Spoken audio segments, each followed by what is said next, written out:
we've known this was going to happen. The difference is, back 12 years ago, when 52 Londoners were killed, that was part of an international group. They were linked up to international terrorist organisations.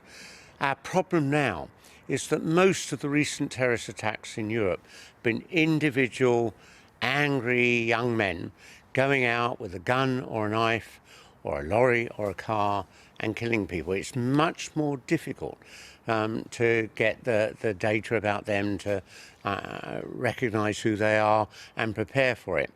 And that's our problem. The nature of terrorism in Europe has changed. It's individuals rather than international organisations. Give us some guidance as to what is going on at the moment. What is Scotland Yard doing? Who is in charge at the moment? What is the role of the politicians at a point like this, or is it all delegated to the police? Well, we did delegate it to the police. After the 9/11 attacks in New York, we started planning for this. We created a counter-terrorism organisation, very large, monitoring the people that could do things like this. Really a vast amount of work went into that. And although we've seen this horror today, and we saw the horror back 12 years ago with the attacks on London, about every year the police stop 3 or 4 attacks in London. They are able to actually do that. But there will always be one individual that can get through and can kill. I mean, you raise an interesting point there, though, which is this something that is going to become a normal part of life in capital or in big cities in Europe and the West? Yes, but we can't allow it to change the way we live. What I think was remarkable about the terrorist attacks back in 2005, in the weeks that followed, the Metropolitan Police did not come across a single incident where Londoners had turned round and attacked or abused a Muslim. Londoners recognised what those terrorists wanted to do was to tear us apart, to unleash a wave of hatred and antagonism and violence. And that's how we have to respond to this today. The Muslims that live in London, who have become Londoners, are not responsible for what has happened here.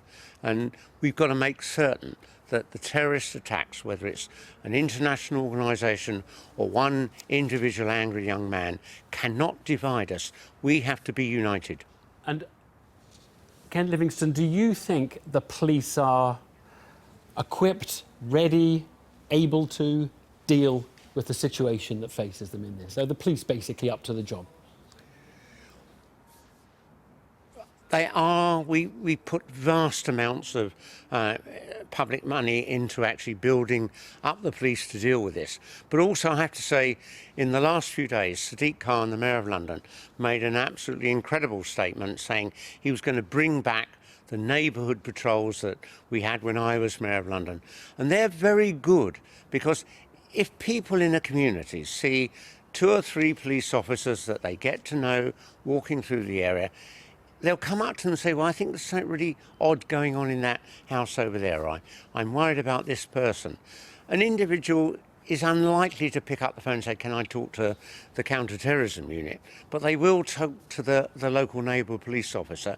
Therefore, Sadiq Khan's policy of actually bringing back neighbourhood patrols, I think, can be absolutely crucial in making Londoners safe. This is the first attack we've had under Sadiq Khan, a Muslim mayor. Does that make this an important time for the mayoralty and the place it has in London, do you think? Well, I watched his response to this. It sounded so much just like how I responded to the attacks 12 years ago. And the fact that with all this hysteria about Islamophobia and so on and Muslim terrorism, the people of London turned out and voted for a mayor who was a Muslim shows that I think we are a great city. We are not going to be divided by a few embittered and disturbed terrorists. Ken Livingstone, thanks for your words tonight. Thank you very much.